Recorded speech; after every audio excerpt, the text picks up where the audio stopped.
Ողջույն բոլորին։ Ուրիշի ընտանիքը հեռուստասերիալի հերթական սերիան մեզ տանում է զգացմունքային իսկական ալեկոծությունների միջով։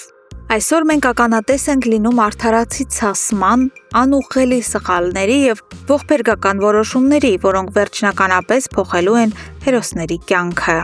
Սերիան սկսվում է չափազանց ծանր հոգեբանական առերեսումով։ Լանան, ով երկար ժամանակ խուսափում էր մայրական պատասխանատվությունից, հանկարծ որոշում է դրսևորել իր մայրական բնազդներն ու Մագդային անկեղծորեն ասում է, թե որքան շատ է ցանկանում նրան տեսնել հարսի զգեստով։ Բայց Մագդան այլևս միամիտ աղջնակը չէ, նա շատ կոշտ եւ արդարացի հարց է բարձրացնում։ Իսկ ով է Լանան, որ նման պահանջներ կամ ցանկություններ ունի, եւ ինչ է նա վերջապես ուզում իրենից։ Այս ուղիղ հարվածը Լանային գցում է կատարյալ փակուղու մեջ։ Նա հասկանում է, որ այլևս փախչելու տեղ չկա, եւ պատասխանել նշանակում է խոստովանել կյանքի ամենամեծ ճշմարտությունը,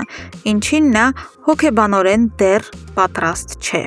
Մինչ նորոն ճաղերի հետևում է, դրսում Էդոն ու Էլիզը փորձում են հասկանալ այս աբսուրդային իրավիճակի պատճառները։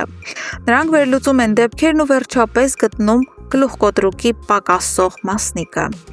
Էդոն խոստովանում է, որ միամտաբար Հասմիկի մոտ բերանից թռցրել է, որ Նորոն ու Մագդան 3 օրից ամուսնանում են։ Էլիզը, ով արդեն հիանալի ճանաչում է Հասմիկի հիվանդագին ու չարացած տեսակը, միանգամից հասկանում է, որ հենց դա է եղել այն կայծը, որը պայթեցրել է Հասմիկի նյարդերն ու դրդել նրան նման ստոր քայլի։ Հասմիկը գնացել է այդ մատնությանը ոչ թե արդարության, այլ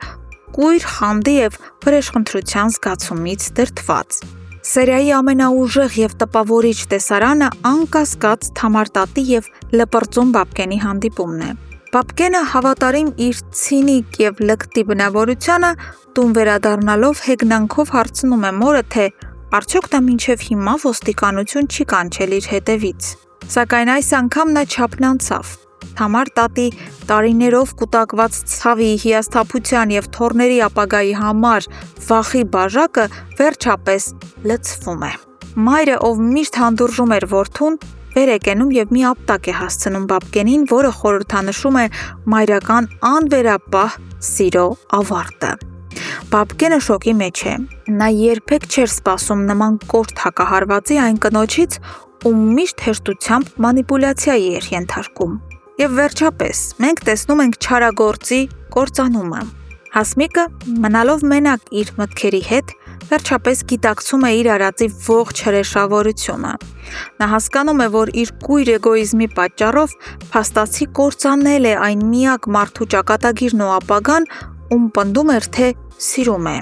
Անկարող լինելով կրել այս ահռելի մեղքի զգացումն ու սպասվող պատիժը, Հասմիկը դիմում է ծայրահեղ եւ անդառնալի քայլի։ Նա խմում է մի բուռ դեղահաբեր եւ ուշագնաց է լինում։ Սա նրա վախկոտության հերթական դրսևորումն է՝ փախչել պատասխանատվությունից հենց մահվան միջոցով։ Սիրելի հետևորդներ, այս ցնցող իրադարձություններից հետո մենք երկու կարևոր հարց ունենք ձեզ։ Անպայման գրեք ձեր կարծիքները մեկնաբանություններում։ Հարց առաջին. Ինչ եք կարծում, Հասմիկին կհասցնեն փրկել։ Եվ եթե այո, արդյոք նա կարթնանա հիվանդանոցում ու կխոստովանի իր սուտը, փրկելով Նորոյին, թե այս գաղտնիքը կգնա նրա հետ գերեզման։ Եվ հարց երկրորդ. Թամար տատի այս պատմական ապտակից հետո ինչ եք կարծում։ Բաբկենը կհեռանա տնից, թե ավելի կչարանա ու նոր հարված կնախապատրաստի մոր դեմ։ Գրեք մեկնաբանություն։